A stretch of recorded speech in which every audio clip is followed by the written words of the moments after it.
नमस्कार किसान भाइयों, बहुत बहुत स्वागत है आप सभी का आज की इस वीडियो में आपके अपने YouTube चैनल किसानों की पाठशाला में। किसान भाइयों, इस समय अगर आपकी धान की फसल में लगभग 8 से 10% बालियां निकल आई हैं या फिर आपका जो धान है वो गबोट अवस्था में है और आप चाहते हैं कि आपकी जो धान की फसल है उसमें बालियां सफ़ेद ना पड़ें, दाने काले ना पड़ें और आपको अपनी धान की फसल से एक बढ़िया और शानदार उत्पादन मिले, तो किसान भाइयों आज की इस वीडियो में मैं आपको एक ऐसी दवाई बताऊंगा, यदि आप उसका इस्तेमाल अपनी धान की फसल में करते हैं तो जो आपकी धान की फसल है वो बिल्कुल स्वस्थ रहेगी।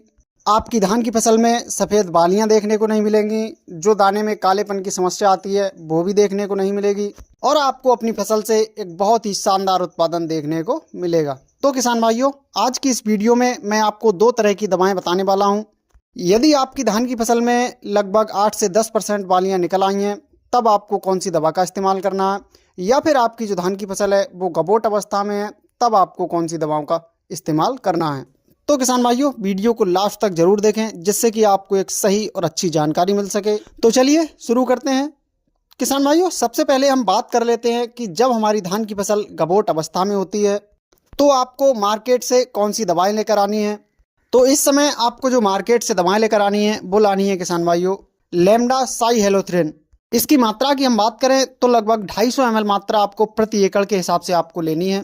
और दूसरा किसान भाइयों इसके साथ आपको जो ऐड करना है वो है इमामेक्टिन बेंजोएट। इसकी आपको 100 ग्राम मात्रा प्रति एकड़ के हिसाब से लेनी है।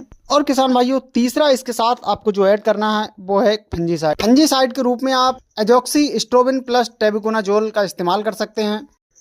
इसकी मात्रा की अगर हम बात करें तो इसकी भी आपको 250 ml मात्रा प्रति एकड़ के हिसाब से लेनी है।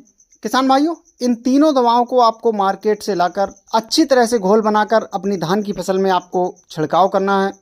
जब आप इन दवाओं का अपनी धान की फसल में छिड़काव कर देते हैं तो आपकी जो धान की फसल है उसमें सफ़ेद बालियों की समस्या आपको देखने को नहीं मिलेगी और जो आपकी धान की फसल में बालियां निकल कर आएंगी उनके दाने का भराव बहुत ही अच्छा होगा और बालियों की जो गुणवत्ता है वो बहुत ही आपको अच्छी देखने को मिलेगी।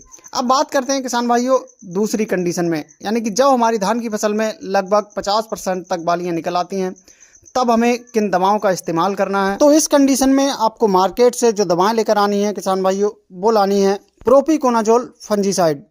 प्रोपिकोनाजोल फंजीसाइड की अगर हम मात्रा की बात करें तो इसकी 250 ml मात्रा आपको प्रति एकड़ के हिसाब से लेनी है। दूसरा इसके साथ किसान भाइयों आपको ऐड करना है एसिटामिप्रिड। एसिटामिप्रिड की अगर मात्रा की बात करें तो आपको लगभग 100 से 120 ग्राम मात्रा आपको प्रति एकड़ के हिसाब से लेनी है। और तीसरा किसान भाइयों इसके साथ आपको लेना है स्टिकर। इन तीनों को किसान भाइयों आपको अच्छी तरह से मिलाकर अपनी धान की फसल में लगभग 150 लीटर पानी में घोल तैयार करके आपको छिड़काव करना है।